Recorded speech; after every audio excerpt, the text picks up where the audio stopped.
محمد نعیم منیر فاروقی صاحب کے بیانات کے لیے ان کے آفیشیل چینل مولانا محمد نعیم منیر فاروقی کو سبسکرائب کریں اور بیل آئیکن پریس کرنا ہرگز نہ بھولیں۔ الحمدللہ الذی ارسل رسولہ بالہدی ودین الحق ليظهره على الدين كله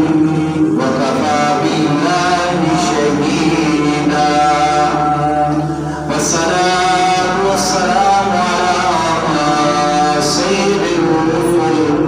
وخاتم الأنبياء والمرسلين أما بعد فأعوذ بالله من الشيطان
اسلامی مہینوں میں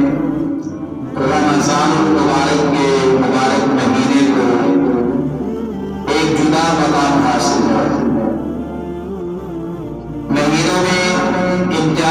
حیثیت کا مالک ہے رمضان المبارک کا مبارک مہینہ۔ یہی وجہ ہے کہ میرے اور آپ کے آقا سارے نبیوں کے سردار نبی، سب سے عرفہ اعلیٰ اجمل احسن اجمل حضرت محمد مصطفیٰ صلی اللہ علیہ وسلم رجب کی ابتدا ہی سے دعا فرمایا کرتے تھے، اللہم بارک لنا فی رجب و شعبان و بلغنا رمضان، کہ اللہ تو ہمارے رجب اور شعبان کے مہینے میں برکت عطا فرما اور ہمیں رمضان مبارک تک پہنچا دے۔ یہ اہتمام تھا اور شوق عبادت تھی، استقبال رمضان تھا۔ میرے آقا علیہ السلام کی ہر ادا ہی نرالی ہے، کوئی بھی انسان آپ کی کسی بھی ادا کا مقابلہ نہیں کر سکتا۔ بحیثیت امتی ہمیں پیارے آقا علیہ السلام کی اداؤں کی،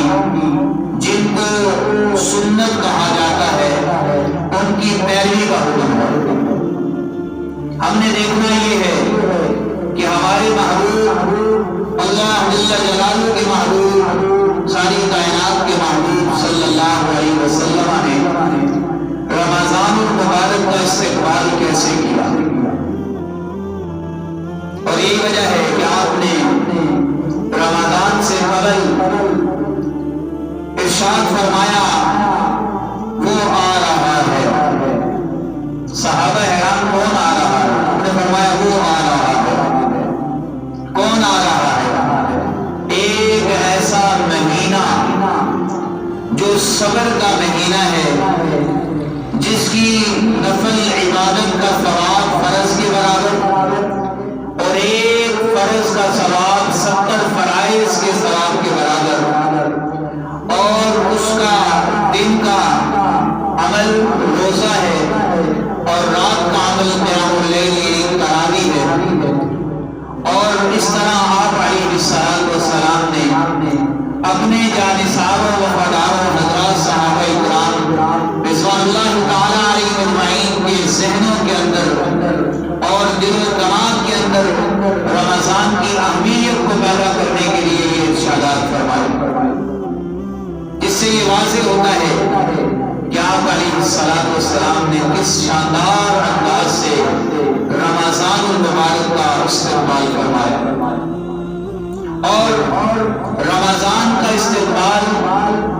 وہی انسان کر سکتا ہے جس کے دل میں عبادت کا شوق ہو۔ آج دنیا میں ایسے ایسے شوق ہیں، کسی کو موٹر سائیکل کی ون ویلنگ کا شوق، کسی کو گاڑی کو گول گھمانے کا شوق، اور ان شوقوں میں جان بھی چلی جاتی ہے، ان شوقوں میں ٹانگیں اور بازو بھی ٹوٹ جاتے ہیں، پھر بھی ان بیہودہ شوقوں سے انسان باز نہیں آتا، عبرت نہیں پکڑتا۔ تو یہ عبادت کا شوق تو انتہائی جدا شوق ہے۔ اللہ تعالیٰ نے اس شوق کے اندر جو لذت رکھی ہے، اگر کوئی مسلمان مرد عورت بوڑھا بچہ جوان اگر اس شوق کو اور اس کی لذت کو پا لے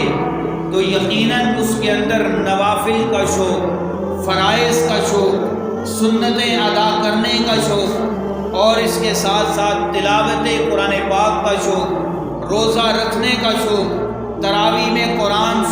سنانے کا شوق، اور اس کے ساتھ ساتھ ذکر اللہ کا شوق، کثرت سے درود پاک کا شوق، اور دیگر بہت سارے نیک و اعمال جو پیارے آقا علیہ السلام نے امت کو تحفے میں عطا کیے ہیں، ان سارے کے سارے اعمال کو اختیار کرنے کا شوق، یہ وہ عظیم الشان شوق ہے کہ جب کسی انسان کو، کسی مسلمان کو جب یہ شوق من جانب اللہ عطا کر دیے جاتے ہیں، پھر اس کے سامنے ان کے مقابلے میں دنیا کی کوئی اور چیز نہ بقعت رکھتی ہے، نہ کوئی درجہ رکھتی ہے، بلکہ اس کے دل میں ایک ہی شوق ہوتا ہے، اور وہ ہے عبادت کا شوق۔ کس کا شوق ہے فرمائیے؟ سچی بات سے فرمائیے عبادت کا شوق، نماز شوق سے پڑھی جائے، نماز ذوق سے پڑھی جائے، خشوع خضوع پیدا ہونا چاہیے نماز کے اندر، نماز کا اہتمام پیدا کرنے کے لیے، نماز کا شوق دلانے کے لیے پیارے آقا علیہ السلام نے ارشاد فرمایا کہ جو مسلمان 40 دن تک ایسی طرح نماز پڑھے کہ اس کی تکبیر اولیٰ فوت نہ ہو، اللہ تعالیٰ اس کو 2 پروانے عطا فرمائیں گے۔ کتنے پروانے؟ بولیے کتنے پروانے؟ 2 پروانے۔ نمبر 1 جہنم سے چھٹکارے کا، اور نمبر 2 نفاق سے بری ہونے کا، تکبیر اولیٰ کا اہتمام کرنے والا۔ یہ شوق دلانا مقصود ہے کہ مسلمان کے اندر نماز کا شوق پیدا ہو جائے۔ جب وہ اس کی فضیلت کو دیکھے گا کہ 40 دن تک نماز کو ایسی طرح ادا کرنے پر کہ میری تکبیر اولیٰ فوت نہ ہو، فرمایا اللہ تبارک و تعالیٰ اس کو یہ 2 پروانے، جہنم سے چھٹکارا اور دوسرا نفاق سے بری ہونے کا۔ جب آدمی ان فضائل کا استحضار رکھے گا تو یقیناً اس سے نماز تو دور کی بات تکبیر اولیٰ بھی چھوٹنے کا تصور نہیں کیا جا سکتا۔ لیکن اس کے بالمقابل اگر عبادت کا شوق نہ ہو تو تکبیر اولیٰ تو دور کی بات نماز کی بھی خبر نہیں ہوتی، اور یہ بھی نہیں پتہ چلتا کہ اذان ہوئی ہے اس کے بعد کتنی دیر تک اس نماز کا وقت باقی ہے، کون سی نماز کتنی دیر تک کتنے وقت کے اندر میں ادا کر سکتا ہوں، اس کے بعد وہ ادا نہ رہے گی بلکہ قضا میرے ذمہ واجب ہو جائے گی۔ جب عبادت کا شوق نہ رہا تو پھر انسان کو ان چیزوں سے کیا غرض۔ آج دنیا کی چیزوں کے شوق میں دیکھ لیجئے، ایک اتنی سی بال اور اس کو مارنے کے لیے لکڑی کا ایک چھوٹا سا آلہ جس کو آپ اپنی زبان میں بیٹ کہتے ہیں، بلہ کہتے ہیں، اس کے لیے انسان کتنے پیسے بھی خرچ کر رہا ہے، لائنوں میں لگ کے دھکے کھا کے ٹکٹ حاصل کر رہا ہے۔ کیا وجہ ہے؟ پوچھئے ذرا ان صاحب سے کہ خیریت ہے آپ کا یہاں لائن میں لگنا کس مجبوری کے تحت ہے؟ تو وہ جواب دے گا مجھے لائیو کرکٹ دیکھنے کا شوق ہے، لہذا اس لیے میں اس لائن میں لگا ہوں، مال بھی خرچ کر رہا ہوں، جان بھی پگھلا رہا ہوں، وقت بھی یہاں پر میں خرچ کروں گا۔ اور یاد رکھیے جس چیز پر انسان کا جان مال وقت لگا کرتا ہے وہ چیز یا تو بہت ہی زیادہ اہمیت کی حامل ہے یا بہت ہی عبث چیز ہے۔ اگر وہ چیز اہمیت کی حامل ہے تو اس کی دنیا بھی بن گئی، اس کی آخرت بھی بن گئی، اور اگر وہ چیز عبث ہے، لغو و لعب اس کو شمار کیا جاتا ہے، کھیل کود اس کو کہا جاتا ہے، تو دنیا میں بھی اس کی صلاحیت بھی لگے گی، وہ بھی رہے گا، اس کا مال جان لگا وہ بھی رہے گا، یہ جو وقت لگ گیا یہ بھی واپس نہیں آئے گا، یہ بھی رہے گا۔ لیکن یاد رکھیے گا یہی مسلمان اگر اللہ کے راستے میں نکلے گا، اپنے دین کو سیکھنے کے لیے نکلے گا، تو یقیناً اللہ جل جلالہ اس کو وہ مقام عطا فرمائیں گے، اس کو وہ درجات عطا فرمائیں گے، اس کو عبادت کا شوق اور ایسی لذت عطا فرمائیں گے کہ ساری دنیا چھوٹتی ہے چھوٹ جائے، اس کو کوئی پرواہ نہیں، لیکن اس کی نماز نہ چھوٹ جائے، نماز نہ رہ جائے۔ اب اس کو فرق نہیں پڑتا اس کی دکان کے باہر رش پڑا ہے، گاہک ہی گاہک ہیں، اس کو ان گاہکوں کی بڑی لائن سے کوئی غرض نہیں، اس کو غرض ہے شوق عبادت سے غرض ہے، اس کو غرض ہے نماز کی اس لذت سے غرض ہے جو رب ذوالجلال نے اس کو عطا فرما دی ہے۔ اب یہ ایک ہی چیز جانتا ہے کہ اذان کے بعد مجھے کسی اور عمل میں نہیں لگنا۔ اذان کے بعد جب اللہ جل جلالہ کے منادی نے کہہ دیا اللہ اکبر، اللہ سب سے بڑا ہے، میری دکان بھی اس کے مقابلے میں چھوٹی، میری فیکٹری بھی چھوٹی، میرا کارخانہ بھی چھوٹا، میرا کاروبار بھی چھوٹا، میری ملازمت بھی چھوٹی، میری اذان کے مقابلے میں اللہ جل جلالہ کے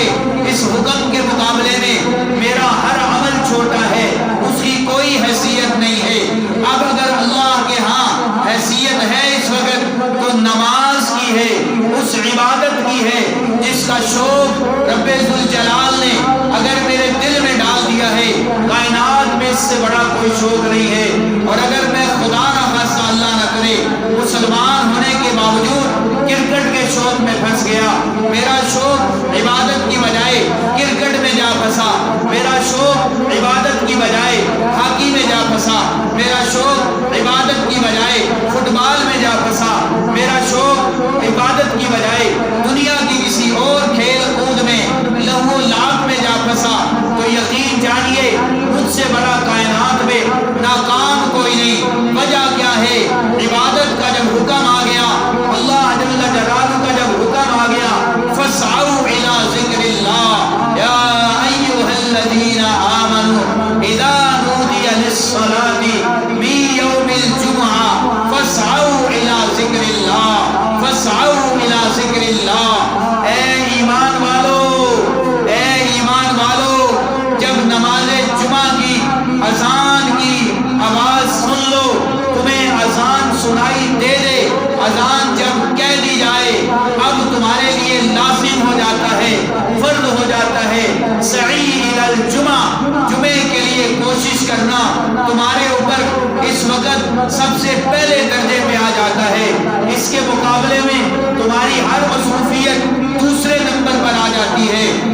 اور پھر جب تم نے نماز ادا کر لی، فَإِذَا قُضِيَتِ الصَّلَاةُ فَانتَشِرُوا فِي الْأَرْضِ وَابْتَغُوا مِنْ فَضْلِ اللَّهِ۔ کتنا خوبصورت انداز ہے میرے وحدہ لا شریک جل جلالہ رب کا، جو ہم سب کا خالق بھی ہے، مالک بھی ہے، رازق بھی ہے۔ وہ کہتا ہے تو میری مان کر تو دیکھ، رزق کے دروازے نہ کھول دوں تو کہنا، تو میری طرف ایک بالشت بڑھ کر تو دیکھ، میں تیری طرف ایک ہاتھ نہ بڑھوں تو کہنا، تو میری طرف آنے کے لیے معمولی سی قربانی کر کے تو دکھا، میں تجھے اتنی فراوانیوں سے نواز دوں گا، آنے والی تیری 60 نسلیں بھی کھاتی رہیں گی، رزق کے انبار لگا دوں گا۔ لیکن شرط یہ ہے ان تنصر اللہ ینصرکم، اگر تم اللہ کے دین کی مدد کرو گے اللہ بھی تمہاری مدد کرے گا۔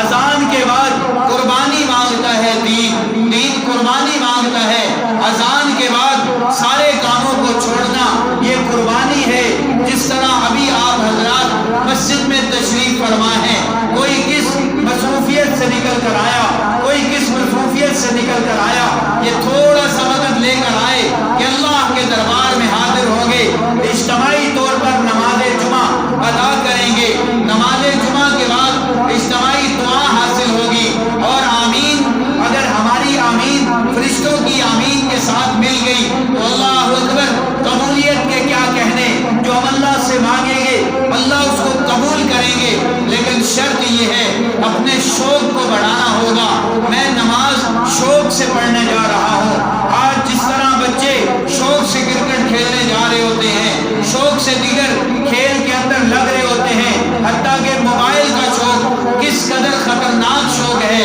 لیکن ماں باپ بھی مطمئن ہیں اور اولاد بھی مطمئن ہے، باوجود ہے کہ یہ کتنا خطرناک شوق ہے۔ اس شوق کے اندر ہلاکت ہی ہلاکت نظر آ رہی ہے، دنیا کی بھی آخرت کی بھی، لیکن کسی کو اس طرف توجہ نہیں ہے۔ اور یہاں پر نماز کا شوق، آج کوئی والدین کھڑے ہو کر یہ کہہ سکتا ہے کہ میرے بچے کو نماز کا شوق ہے اور مجھے اتنا شوق نہیں تھا، لیکن بچے کا شوق دیکھ کر مجھے بھی نماز کا شوق پیدا ہو گیا۔ میرے بچے کو قرآن کی تلاوت کا شوق تھا، اس کا شوق دیکھ کر مجھے بھی تلاوت کا شوق پیدا ہو گیا۔ میرا بچہ تنہائی میں بیٹھ کر گھنٹوں ذکر اللہ کرتا ہے، اس کو ذکر کا شوق تھا، اس کا شوق دیکھ کر مجھے بھی شوق پیدا ہو گیا۔ میرے بچے کو نبی علیہ السلام پر درود پاک کے نذرانے پیش کرنے کا شوق تھا، نعت کا شوق تھا، حمد کا شوق تھا، شان صحابہ و اہل بیت کا شوق تھا، شان اولیاء بیان کرنے کا شوق تھا، اللہ والوں کی صحبت میں بیٹھنے کا شوق تھا۔ یہ وہ شوق ہیں جو مسلمان کے شوق تھے۔ آج مسلمان کو ان شوقوں سے ہٹا کر دنیا کے شوق میں لگا دیا۔ آج میرے بچے کو موبائل کے ساتھ کھیلنے کا شوق ہے، آج بچوں کو موبائل کے کام سیکھنے کا شوق ہے، آج بچوں کو موٹر سائیکل